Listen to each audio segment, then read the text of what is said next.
शरद पूर्णिमा हिंदू धर्म में अत्यधिक महत्वपूर्ण तिथि मानी जाती है।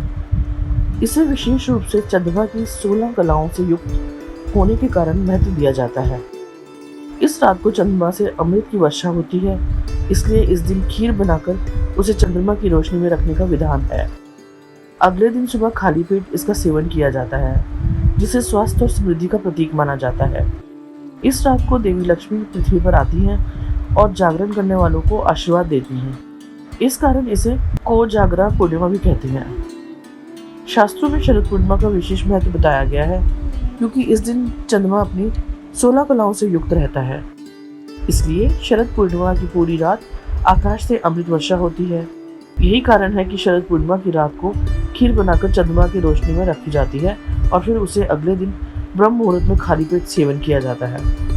शरद पूर्णिमा की रात को मान्यता है कि देवी लक्ष्मी जी धरती पर आती है और पूछती है कि कौन जाग रहा है। इसलिए इस पूर्णिमा को कोजागरा पूर्णिमा भी कहते हैं। जो लोग इस रात माँ लक्ष्मी जी का विशेष पूजन करते हैं और जागरण करते हैं, उन्हें धन का अपार आशीर्वाद मिलता है।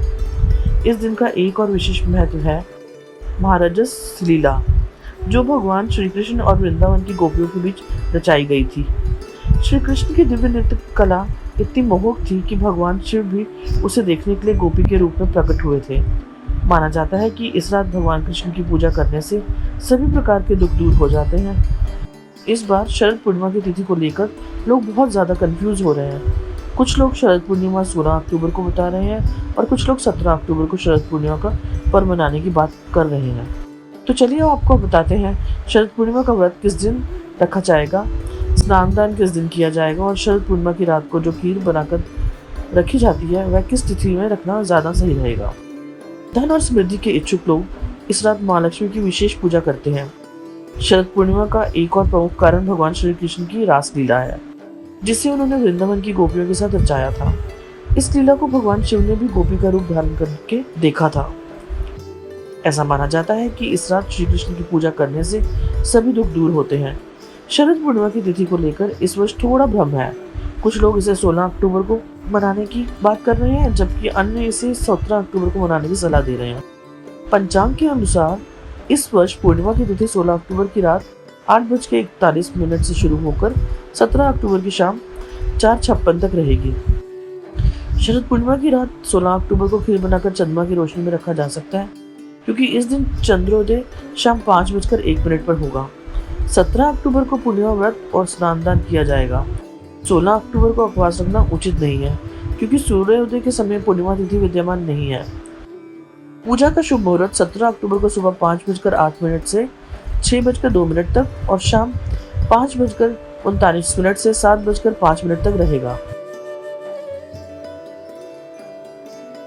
जो लोग किसी कारण से 16 अक्टूबर की रात को खीर नहीं रख पाए हैं, वो 17 अक्टूबर की शाम को भी कुछ देर के लिए चंद्रमा की रोशनी में खीर रख सकते हैं। लेकिन 17 अक्टूबर की रात को आप ज्यादा देर के लिए खीर चंद्रमा की रोशनी में ना रखें। पूर्णिमा के दिन आप अपनी सामर्थ्य के अनुसार दान करें। दान आप गरीब निर्धन व्यक्तियों को उनकी जरूरत का सामान देकर करें। इस दिन विधि विधान से महालक्ष्मी जी और भगवान श्री हरि और भगवान श्री कृष्ण के साथ ही पूरे शिव परिवार का पूजन करना चाहिए। सफेद रंग की वस्तुओं का दान करने से जीवन में शुभता आती है, साथ ही चंद्र दोष भी दूर होता है। शरद पूर्णिमा को खीर बनाकर उसका भोग सबसे पहले माता लक्ष्मी को और फिर चंद्र देवता को अर्पित किया जाता है। बाद में चंद्रमा की रोशनी में रखने के बाद इसे प्रसाद रूप में बांटकर स्वयं भी ग्रहण किया जाता है। अगर अगले दिन पूर्णिमा का व्रत रखने के कारण आप खीर का सेवन नहीं कर पा रहे हैं, तो ऐसे में आप 16 अक्टूबर की रात को चंद्रमा की रोशनी में दूध में शक्कर डालकर या दही भी रख सकते हैं और उसे अगले दिन प्रसाद रूप में ग्रहण कर सकते हैं। यह थी आज की वीडियो। उम्मीद करती हूँ आपको पसंद आई होगी। शरद पूर्णिमा पर खीर को चंद्रमा की रोशनी में रखने का महत्व है। ऐसा कहा जाता है कि इस खीर में अमृत का प्रभाव होता है, जो मानसिक और शारीरिक स्वास्थ्य के लिए लाभकारी होता है। खीर बनाते समय मिश्री का प्रयोग करना चाहिए, जिससे परिवार में प्रेम और सौहार्द बढ़ता है। शरद पूर्णिमा के दिन चंद्रमा की रोशनी में समय बिताने से मानसिक तनाव दूर होता है। इस दिन गरीबों और जरूरतमंदों को दान करने से जीवन में शुभता आती है और चंद्र दोष दूर होता है। शरद पूर्णिमा के दिन खीर बनाकर सबसे पहले देवी लक्ष्मी और चंद्रदेव को अर्पित किया जाता है और फिर इसे प्रसाद के रूप में ग्रहण किया जाता है। यह थी आज की वीडियो। उम्मीद करती हूँ आपको पसंद आई होगी। चैनल को सब्सक्राइब करें और वीडियो को लाइक करें और अपने सवाल कमेंट में जाकर पूछ सकते हैं। धन्यवाद।